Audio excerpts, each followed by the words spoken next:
বিপদ সকলের জীবনেই আসে, কিন্তু অনেক মানুষ বিপদ এলে ভগবানকে দোষারোপ করেন। বলেন যে আপনি আমাকে রক্ষা কেন করছেন না? আপনার প্রতি আমার মনে অপার ভক্তি, সর্বদা আপনার জপ করি, তাও আপনি না আমাকে এই বিপদ মুক্ত হওয়ার কোনো পথ দেখাচ্ছেন, না এই বিপদ থেকে আমাকে বের করছেন। এবার এটা হলো আপনার ভাবনা, আপনার দৃষ্টিভঙ্গি। এবার আমি বলি সত্যিটা আসলে কি। সত্যি হলো এটাই যে ঈশ্বর সব সময় আপনার সাথেই আছেন, থাকবেন। দেখুন সেই বীজের দৃষ্টিভঙ্গির দ্বারা যে মাটির নিচে চাপা পড়ে আছে, তাকে পরিণত হতে হবে এক বিশাল সুন্দর বৃক্ষে। তা তখনই হবে যখন তা ভাঙবে, ভাঙবে তখনই যখন সে উত্তাপ পাবে। উত্তাপ কোত্থেকে পাবে? সূর্যের তাপ থেকে। সূর্যের তাপ থেকে ধরিত্রীও বাঁচতে পারে না, তাকে তা সহ্য করতেই হয়। আর যখন এই ধরিত্রী আর এই বীজ এই দুই তপ্ত হয়ে যায়, তখনই এই প্রকৃতি বর্ষা আনে। আর সেই বর্ষার জলেই এই বীজ এক সুন্দর বৃক্ষে পরিণত হয়। আছেন তো ঈশ্বর আমাদের সাথে সব সময়। সেইভাবেই আপনার জীবনে যদি কোনো বিপদ আসে, কোনো সংকট আসে, তার মানে এটা নয় যে আপনারই কোনো পাপের শাস্তি আপনি পাচ্ছেন। হয়তো ভবিষ্যতে আপনাকে একটা সুদৃঢ় কাঠামো হতে হবে, তার প্রয়োজন আছে। তাই এটা হলো তার ভিত। যতটা শিখবেন, যতটা শক্তিশালী হবেন, ততটাই দৃঢ় কাঠামো হবেন। নিশ্চয়ই দেখেছেন, অলংকার বানাবার পূর্বে সোনাকেও অনেক রকম পরীক্ষা দিতে হয়, আগুনে তপ্ত হতে হয়। সেইভাবেই যদি আপনি কখনো শূরবীর হতে চান, তাহলে লাক্ষাগৃহের তাপ সহ্য করতেই হবে। তাহলে আসুন আমার সাথে বলুন, বন্দে ধর্মা, বন্দে কর্মা, রাধা রাধা। অনেক সময় মানুষ অতীতকে দেখেন আর তখন অহংবোধে পরিপূর্ণ হয়ে ওঠেন। কখনো বর্তমানের দিকে তাকান, ভবিষ্যতের দিকে তাকান আর পরিতৃপ্তিতে ভরে ওঠেন। কেন বুঝতে পারেন না একটা সহজ কথা? এই যে সৃষ্টি, এই সৃষ্টি হলো একটা বড় চক্র, যা বারংবার আপনার কাছে ফিরে আসবেই। কঠিন থেকে কঠিনতর পরীক্ষায় আপনাকে নিযুক্ত করবে, যাতে আপনাকে উত্তীর্ণ হতেই হবে। যা কাল ছিল তা আজ নেই, এটা সবাই জানেন। যা আজ আছে তা হয়তো কাল থাকবে না, এটাও আপনাকে মেনে নিতে হবে, তাও আবার হাসি মুখে। শান্ত থাকতে শিখুন আর কখনোই মনের মধ্যে অহংকার উৎপন্ন হতে দেবেন না। হতে শিখুন সেই হিমবাহের মতো। হয়তো এই জন্যই এত শীতল থাকে, কারণ ও জানে গতকালও জল রূপে ছিল, আজ বরফ রূপে হয়তো আছে, কিন্তু কাল পুনরায় সে জলেই পরিণত হবে। নিজেকে শান্ত রাখুন। হয়তো আজ আপনি সাফল্যের শিখরে আছেন, হয়তো বা নেই। আপনাকে প্রত্যেক দিন অবশ্যই দেখতে হবে। শুধু নিরন্তর প্রচেষ্টা করতে থাকুন, প্রত্যেক পরিস্থিতির জন্য তৈরি থাকুন, আর একে ভারসাম্যে রাখতে শিখুন। আপনার কাল হোক, আজ হোক বা আগামীকাল, আপনার ভালো দিন হোক বা খারাপ দিন, সব পবিত্র হয়ে যাবে। তাহলে আসুন আর আমার সাথে ভালোবেসে বলুন, রাধা। অন্ধকারাচ্ছন্ন রাত্রি যদি এসে থাকে, তাহলে আলোকিত প্রকাশ নিয়ে সূর্যও অবশ্যই আসে। রোগ যদি এসে থাকে, তাহলে তার ওষুধও অবশ্যই আসে। সমস্যা যদি আসে, তাহলে সেই সমস্যার সমাধানও নিজে থেকেই আমাদের কাছে চলেই আসে। এই সংসার, এই জীবনের শুধুমাত্র একটাই নিয়ম আছে, আর তা হলো এটাই: এই সংসার হলো একটা চক্রের মতো। এতে শাশ্বত বলে কিছু নেই, নিত্য বলে কিছু নেই। আর যা কিছুই রয়েছে সব বদলাতে চলেছে। যদি আপনার জীবনে দুঃখ থাকে, সমস্যা থাকে, যদি আপনি বিপদ দ্বারা আচ্ছন্ন, তাহলে মনে রাখবেন সবকিছু বদলে যেতে চলেছে। দুঃখের সময় কাঁদবেন না, মনকে আরো দুঃখী করে তুলবেন না, কারণ এখানে যা কিছুই এসেছে তা যাওয়ার জন্যই এসেছে। তাহলে এত চিন্তা কিসের? আনন্দ সহকারে জীবন যাপন করুন আর আমার সাথে ভালোবেসে বলুন, রাধা রাধা। যদি কোনো সিংহ বানরের মতো গাছে চড়তে চেষ্টা করে তাহলে কি হবে? একটা মাছ যদি মাটিতে হাঁটতে চেষ্টা করে তাহলে কি হবে? তারা বিফলই হবে। কিন্তু এরকম কেন হয়? তার কারণ হলো প্রকৃতির রচনা কিছুটা এরকম। এখানে প্রত্যেকটি ব্যক্তিকে, প্রত্যেকটি প্রাণীকে আলাদা আলাদা গুণের অধিকারী করা হয়েছে এবং সকলকে একটা সীমাও প্রদান করা হয়েছে। এবার এই যে বৃক্ষ, পশু, পাখি, এদের মধ্যে সেই ক্ষমতাই নেই যে এরা নিজেদের যাচাই করতে পারবে, নিজেদের সীমাগুলো বুঝতে পারবে, নিজেদের সদ্গুণগুলো চিনতে পারবে। এরা সেটা করতে পারবে না। কিন্তু মানুষ তো আলাদা। মানুষের কাছে সেই বিশেষ শক্তি আছে যে তারা পূর্ণরূপে নিজেদের যাচাই করতে পারবে, নিজেকে পূর্ণরূপে বুঝতে পারবে, নিজের দোষ, নিজের অপগুণ, নিজের সদ্গুণ, নিজেদের সীমাগুলো তারা বুঝতে পারবে। আর এটা অত্যন্ত গুরুত্বপূর্ণ। কথায় আছে যে যদি সাফল্য লাভ করতে হয় তাহলে নিজেকে যাচাই করে নিতে হবে। তাই নিজেকে যাচাই করুন, নিজের সাথে পরিচিত হয়ে যান এবং জীবনে কর্ম করতে থাকুন। সাফল্যের শিখরে অবশ্যই পৌঁছে যাবেন। আর ওখানে যদি যান তাহলে এই মন প্রসন্ন হয়ে অবশ্যই বলবে, রাধা রাধা। বনের মধ্যে যদি আপনি কোনো বিষাক্ত সাপ দেখেন তাহলে কি করবেন? আপনি তখনই তার থেকে দূরে পালাতে চেষ্টা করবেন। আর এটা কেন করবেন? নিজের রক্ষার্থে। এই কথা আমি নয় মেনে নিলাম, কিন্তু নিজের জীবনে এটা করেন না কেন? আপনি যেখানেই যান, যে স্থানেই যান না কেন, প্রত্যেক সময়, প্রত্যেক মুহূর্তে এমন বিষাক্ত সাপ আপনি অবশ্যই খুঁজে পাবেন। আর সেই সাপ নয় যাদের আপনি বনে খুঁজে পাবেন, এরা হলো সেই সাপ যা আপনাকে পাপ করতে বাধ্য করবে। আপনার অন্তরের বাসনা, ক্রোধ, অহংকার, লোভ, ঈর্ষা, এদের বৃদ্ধি ঘটাবে। দেখুন, বনের এই সাপ আপনাকে একবার ছেড়ে দিতেও পারে, ছোবল নাও মারতে পারে, কিন্তু এই যে পাপ রূপী সাপ আছে তা অবশ্যই ছোবল মারবে। কর্ম যদি করেন তাহলে অবশ্যই ফল পাবেন। সেই জন্য যখনই কোথাও যাবেন, যদি এমন কাউকে দেখেন, যদি এমন কিছু দেখেন যে আপনাকে পাপ করতে বাধ্য করছে, তাহলে সেই মুহূর্তে সেখান থেকে পালিয়ে যান। যেমন বনের সাপ দেখে আপনি পালাতে থাকেন। সৎকর্মের রক্ষা অত্যন্ত আবশ্যক। আসুন আর আমার সাথে ভালোবেসে বলুন, রাধা রাধা। মনুষ্য জীবনের সব থেকে বেশি গুরুত্বপূর্ণ বিষয় হলো মনের একাগ্রতা। এই সংসারের যে কটি মহান কার্য সম্পাদন হয়েছে তা হলো মনের এই একাগ্রতার একমাত্র ফল।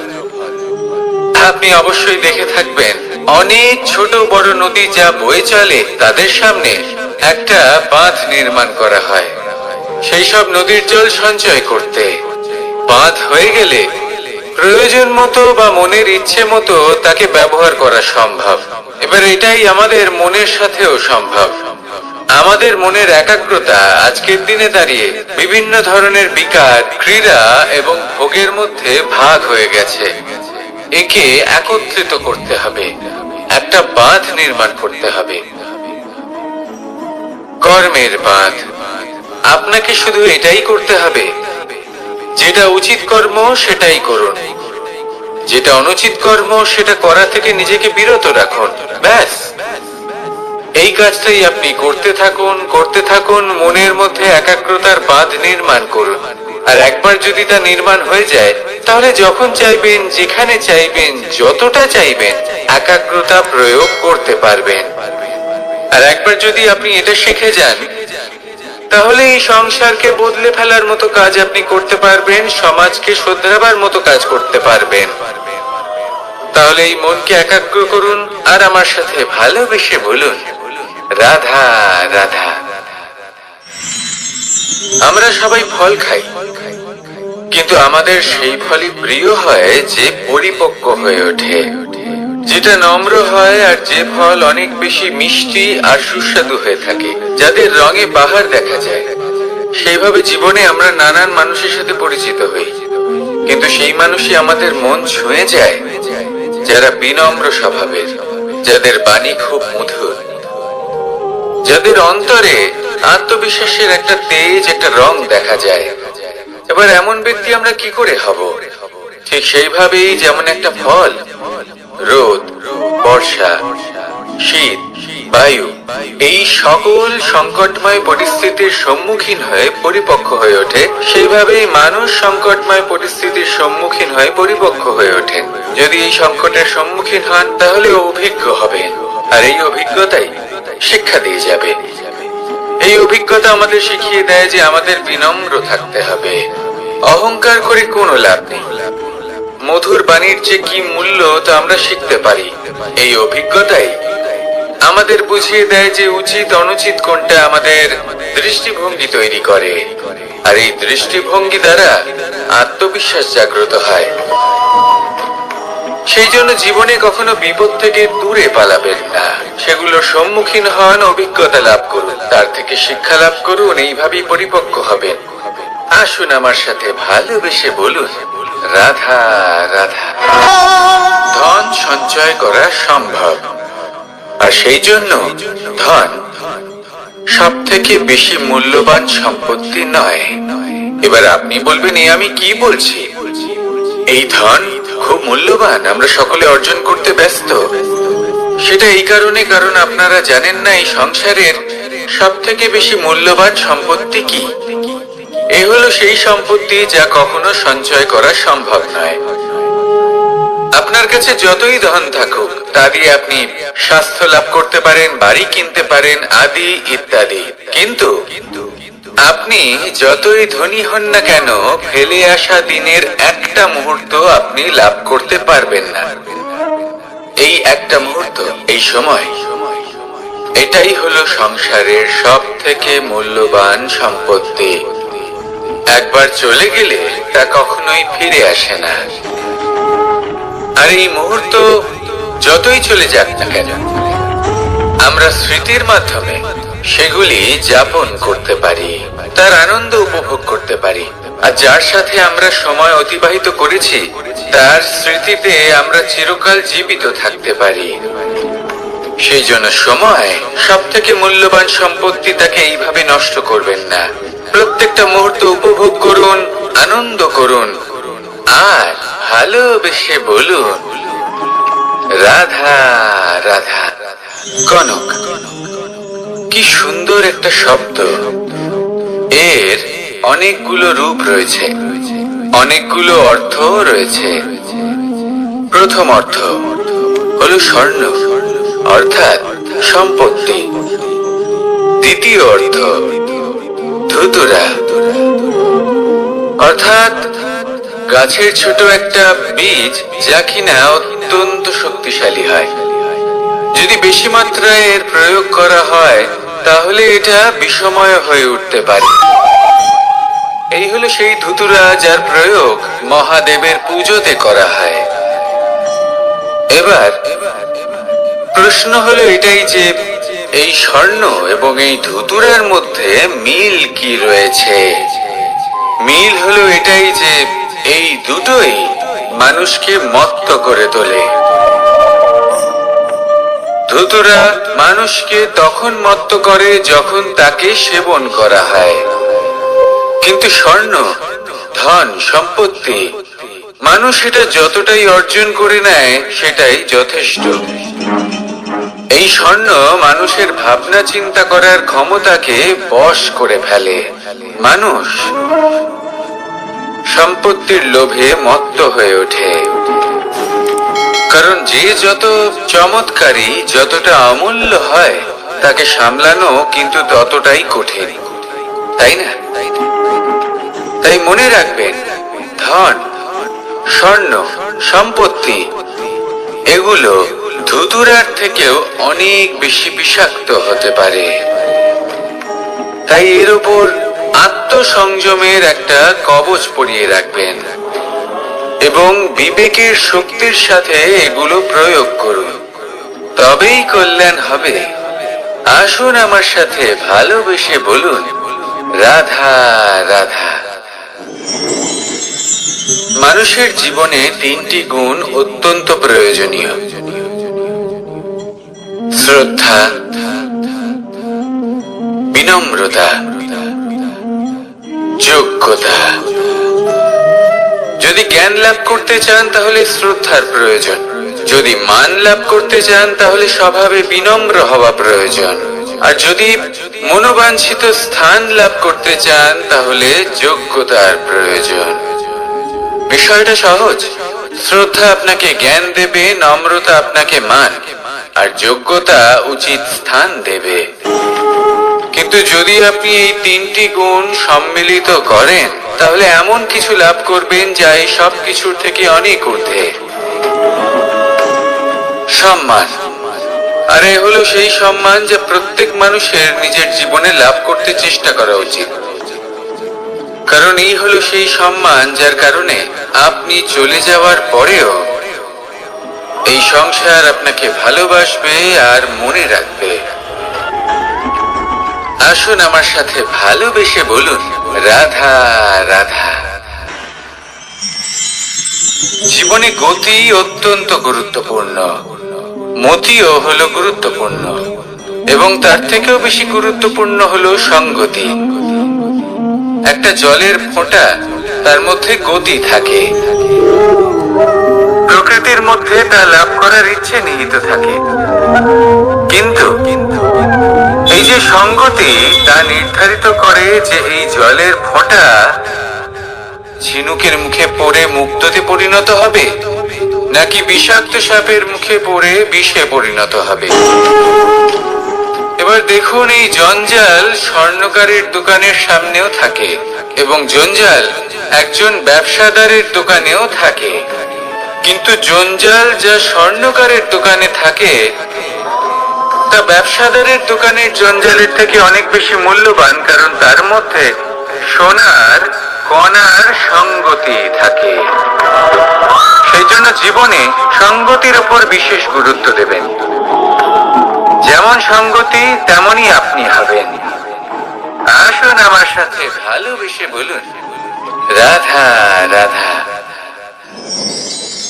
প্রত্যেক প্রাণী ভালোভাবে জীবন যাপন করতে চান, এটা তাদের স্বভাবে আছে এবং ভাবাটা অনুচিত নয়। কিন্তু একটা ভালো জীবনের গুরুত্বপূর্ণ অংশ কোনটা? বসবাসের স্থান। সেই স্থান যেখানে আমরা জীবন অতিবাহিত করি। এবার মানুষ ভাবতে পারেন যে একটা ভালো বাসস্থানের অর্থ কি?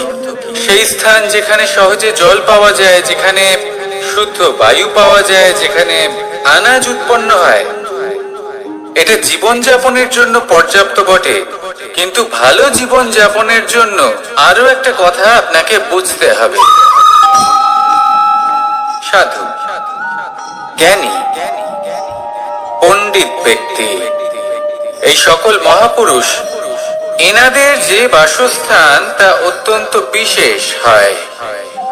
এখানে এক ধরনের বিশেষ ইতিবাচক শক্তি থাকে, এমন একটা স্থান যেখানে দেবতারাও বিচরণ করে। জীবন আমরা সবাই যাপন করি, কিন্তু জীবনের উদ্দেশ্য শুধুমাত্র জীবন যাপন করা নয়। জীবনের উদ্দেশ্য হলো মুক্তি লাভ করা।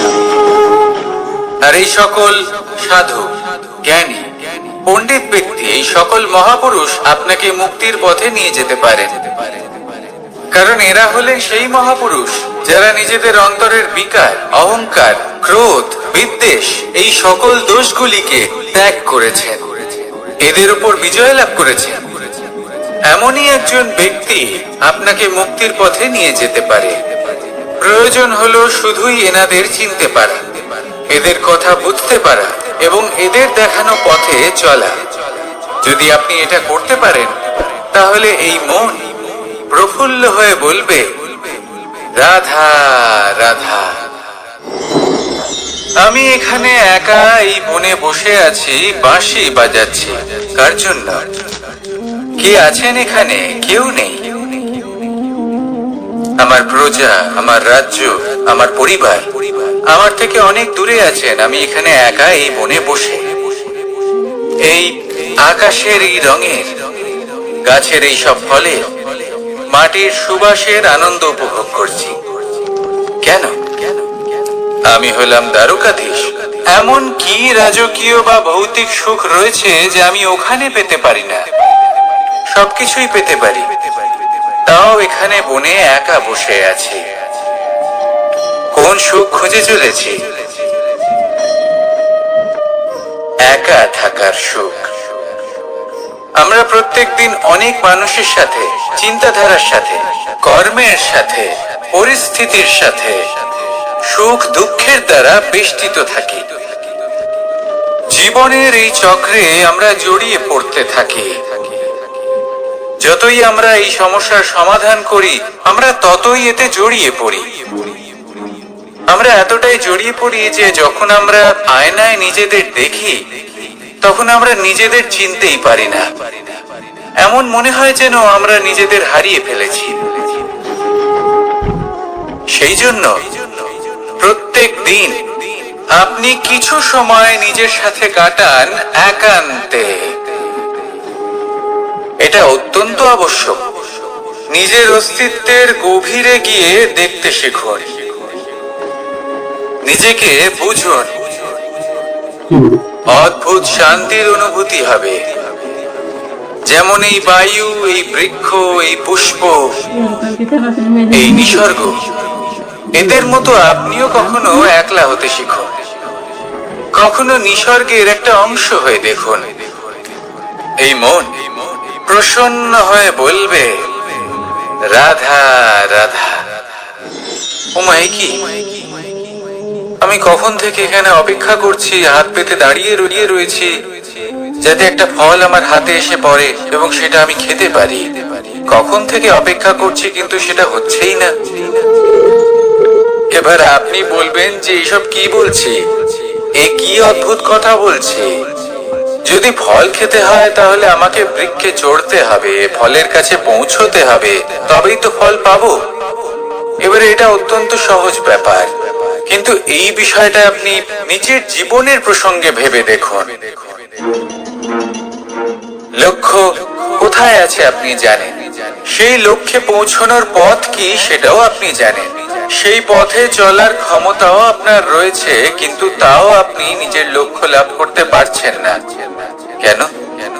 কারণ আপনি অপেক্ষা করছেন যে লক্ষ্য আপনার সামনে চলে আসবে, কিন্তু তা হয় না।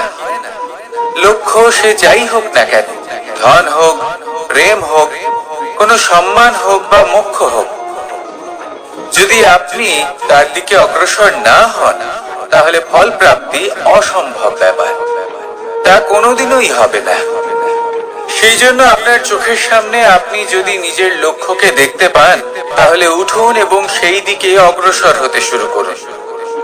নিজের অন্তরের সকল অশুভ গুণ দূর করুন, অলসতা ত্যাগ করুন, অজ্ঞানতা ত্যাগ করে দিন এবং চলতে থাকুন। অবশ্যই মনোবাঞ্ছিত ফল লাভ করতে পারবেন। মনে রাখবেন, চলতে থাকলে তবেই লক্ষ্য প্রাপ্তি হবে। অপেক্ষার দ্বারা শুধুমাত্র মৃত্যু লাভ হবে। আসুন আমার সাথে ভালোবেসে বলুন, রাধা রাধা। আমি দ্বারকাধীশ এবং আমার সভাতে বিভিন্ন সময় বিভিন্ন ধরনের মানুষ আসেন, নিজেদের দাবি নিয়ে, নিজেদের ইচ্ছে। কখনো কেউ ভোজন চান, আবার কখনো কেউ ওষুধ। কখনো কেউ বস্তু চান, কেউ আবার চান বস্ত্র। কারোর জ্ঞান চাই, কারোর ধন চাই, আবার কারোর বাসস্থান। অনেক সময় আমি এই অনুরোধ, এই ইচ্ছে পূর্ণ করি না। এবার আপনি এটা ভাবতেই পারেন যে কৃষ্ণ তো তাহলে লোভী, ওর কাছে তো সবকিছুই রয়েছে, তারপরেও সে নিজের প্রজার ইচ্ছে পূর্ণ করে না, তাদের সমস্যাগুলি বুঝতে পারে না, তাদের সুখ স্বাচ্ছন্দ্য প্রদান করে না। আসল সত্য হলো এটাই যে কোনো সবল ব্যক্তি, যে কোনো গৃহস্থ ব্যক্তি যে কাজ করতে সক্ষম, তার পরিশ্রম দ্বারাই নিজের প্রয়োজনগুলি এবং ইচ্ছেগুলি পূরণ করা উচিত। এটা অত্যন্ত প্রয়োজনীয়। আর এগুলো তিনি করতে পারেন শিল্প, ব্যবসা, আচরণ অথবা জ্ঞানের ভিত্তিতে। এই পথে চলতে হবে, পরিশ্রম করতে হবে, তবেই সে কিছু অর্জন করতে পারবে। এবার এমন কোন ব্যক্তি যার এই সব কিছুতে কোনো রুচি নেই, যে কিছুই করতে চায় না, সে কিছুই অর্জন করতে পারবে না। এবার এরকম কোন ব্যক্তিকে যদি আমি কোনো বস্তু প্রদান করি, তাহলে কি হবে? সে পরাধীন হয়ে যাবে, আর সেটা উচিত হবে না। তাহলে কি করা উচিত? তাকে পথ দেখানো, তাকে বোঝাতে হবে যে কোন পথে চলে তুমি নিজের লক্ষ্য প্রাপ্ত করতে পারবে। শিল্প, জ্ঞান, আচরণ এবং ব্যবসা, এই পথে কিভাবে চলে সেটা শেখাতে হবে। আর আমি সেটাই করি। তার ফলে কি হয়? ব্যক্তি স্বাধীন হয়ে যায়। সংসারে সে যা চাইবে তাই প্রাপ্ত করতে পারবে, কখনো কারোর থেকে কিছু চাইবার প্রয়োজন পড়বেই না। এই কথাটা সবসময় মনে রাখবেন।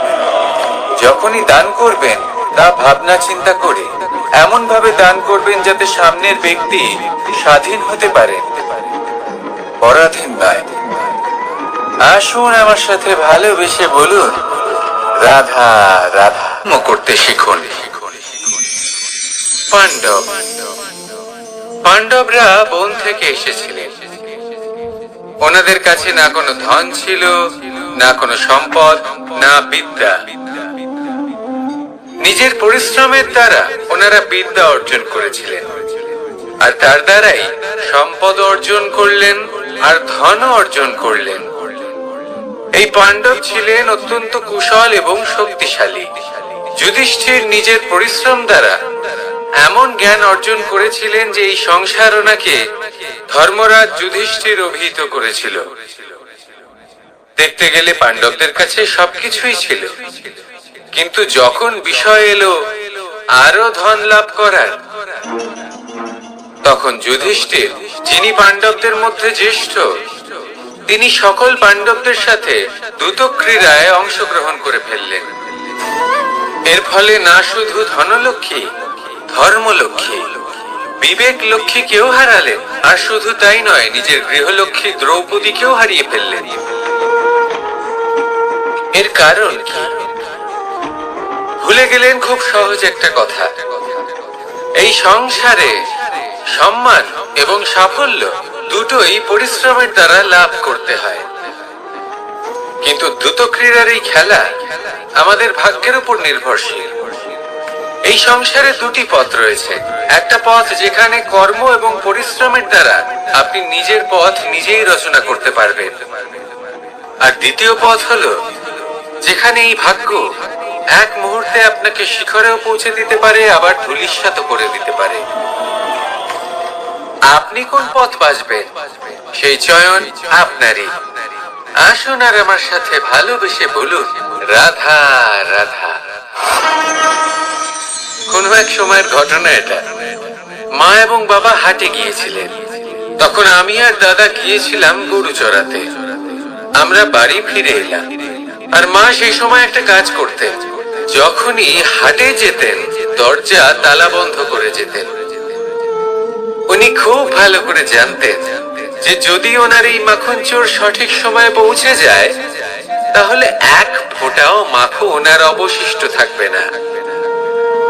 এবার ঘটনা কিছুটা এরকম হলো যে মা আর বাবা মাঝে মাঝে হাটে যেতেন, তাই মাঝে মাঝেই দরজা তালা বন্ধ করতে হতো।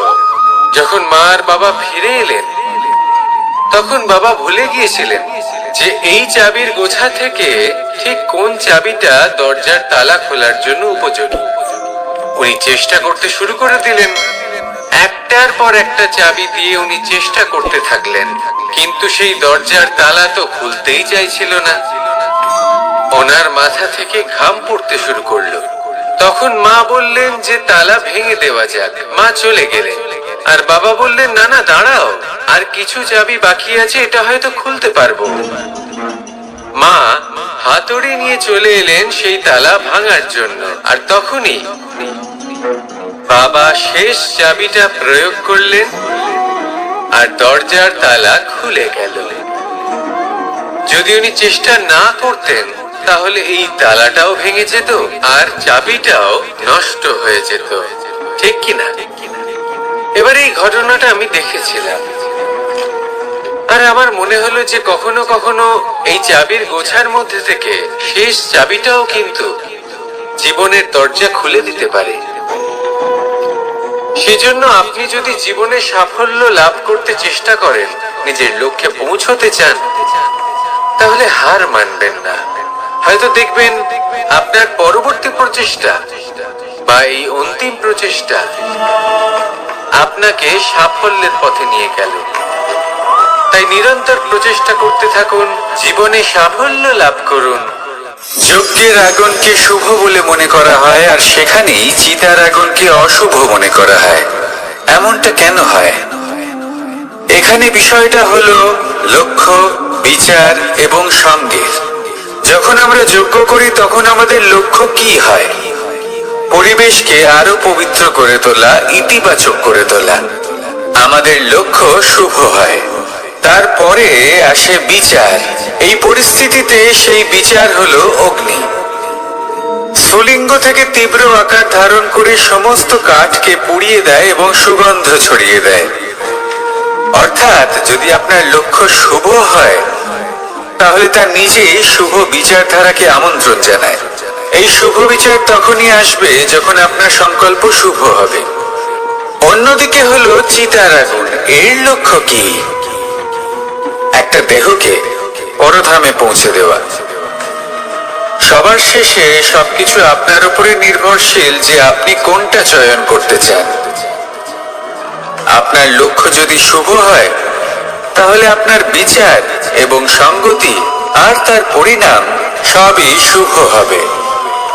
আসুন আর আমার সাথে ভালোবেসে বলুন, রাধা রাধা। এই সংসারের প্রত্যেক বস্তুর, প্রত্যেক পরিস্থিতির, প্রত্যেক আবেগের দুটি দিক আছে। এর মধ্যে পার্থক্য করা সম্ভব শুধুমাত্র দৃষ্টিভঙ্গির দ্বারা। যদি কোনো ব্যক্তি পর্বত শিখরে দাঁড়িয়ে থাকেন তাহলে উনি এটাই দেখতে পাবেন যে এই জলের ধারা সমুদ্রের দিকে বয়ে চলেছে। আরেক ব্যক্তি যিনি সমুদ্রের কাছে দাঁড়িয়ে আছেন তার এটাই মনে হবে যে এই জলের ধারা সমুদ্রের দিকে আসছে। এখানে বিষয়টা হলো দৃষ্টিভঙ্গির, আর এটাই সময়ের সাথেও হয়ে থাকে। অনেক সময় মানুষ চিন্তিত হয়ে পড়েন, ত্রস্ত হয়ে পড়েন যে তার কাছে হয়তো খুব কম সময় আছে, তাতে তিনি অনেক কিছুই করতে পারবেন না, আর একটু সময় থাকলে খুব ভালো হতো। তিনি এভাবেও ভাবতে পারেন যে অল্প হলেও সময় বাকি তো রয়েছে, অর্থাৎ যা অবশিষ্ট আছে তাকে সংরক্ষণও করা সম্ভব, তাতে জীবন যাপনও করা সম্ভব। আর এটা নির্ভর করছে আপনার উপর। তাই দৃষ্টিভঙ্গি ইতিবাচক রাখুন। জীবনে দুই ধরনের আবেগ রয়েছে যার কোনো মূল্য নেই। আমার কথার অর্থ এটা নয় যে এদের কোনো গুরুত্ব নেই, গুরুত্ব যথেষ্টই রয়েছে, শুধু এদের জন্য আপনাকে কোনো মূল্য দিতে হয় না। প্রথম আবেগ হলো আনন্দ, প্রসন্নতা। এটা আপনি যে কোনো জায়গায় খুঁজে পেতে পারেন যদি আপনি খুঁজে পেতে চান। আপনি কোনো পুষ্পের সৌন্দর্য দেখে প্রসন্ন হতে পারেন। বায়ুর কারণে যখন একটি বৃক্ষ শিহরিত হয় সেটা দেখে আপনি প্রসন্ন হতে পারেন। একটা ছোট্ট শিশুর কলরব শুনেও আপনি প্রসন্ন হতে পারেন। একটা ক্রন্দনরত বালককে হাসিয়ে আপনি প্রসন্ন হতে পারেন। সবকিছু আপনার উপর নির্ভরশীল। সেখানে আরেকটি আবেগ হলো দুশ্চিন্তা। মানুষ বড়ই দুশ্চিন্তা করতে থাকে। আজ আমি এই কাজ করেছি, সেই বিষয়ে চিন্তা। আজ আমি এই কাজ করতে পারিনি, সেই বিষয়ে চিন্তা। কাল আমাকে এই কাজ করতে হবে, সেই নিয়ে চিন্তা। আমি কি সেই কাজটা করতে পারবো, সেই বিষয়ে দুশ্চিন্তা। চিন্তা সর্বত্র রয়েছে, যার জন্য মূল্য দিতে হয় না। যত চান আপনি একত্রিত করতে পারেন। একটা গুরুত্বপূর্ণ কথা মনে রাখবেন, প্রসন্নতা জীবনের একটা নতুন সূত্রপাত। সেখানে দুশ্চিন্তা হলো জীবনের চিতার সময়। এবার এই দুটি আবেগ হলো মূল্যহীন, দুটোই আপনার সামনে আছে। কোনটা চয়ন করবেন আপনি, দুশ্চিন্তা নাকি প্রসন্নতা? সিদ্ধান্ত আপনারই। আসুন আর আমার সাথে ভালোবেসে বলুন, রাধা রাধা। ধন, সম্পত্তি, এগুলো আসলে কি? এগুলো শুধু সেই মূল্য যার দ্বারা আমরা কোনো কিছু অর্জন করতে পারি। এবার এই ধনের দ্বারা এই সংসারে অনেক কিছু লাভ করা সম্ভব, কিন্তু সেই সব কিছুই শুধুমাত্র ভৌতিক বস্তুই হবে। ভৌতিক সামগ্রী, ভৌতিক সুবিধা। অর্থাৎ আপনার কাছে যতই ধন থাকুক, তা আপনাকে শান্তির ঘুম এনে দিতে পারবে না। আপনাকে জীবনের বাস্তব সুখের অনুভূতি লাভ করাতে পারবে না, কারণ এগুলো ভৌতিক ধন। এই ভৌতিক বস্তুই অর্জন করাতে সক্ষম। বাস্তবিক ধন কি? যদি এই প্রশ্ন আপনার মনে আসে, তাহলে তার উত্তর আমি আপনাকে দেব একটা উদাহরণের মাধ্যমে। কখনো আপনি শুনে থাকবেন যে একজন পিতা আজীবন অনিষ্ট করেন, অনর্থ করেন, খারাপ কাজ করেন শুধু ধন অর্জনের জন্য।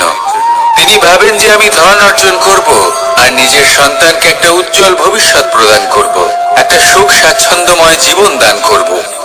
এবার সন্তান যখন জন্ম লাভ করে, তখন সে ভাগ্যের জোরে সেই ধন ভোগ করে। যেরকম সে পায়, সেরকমই তার ব্যবহার সে করে।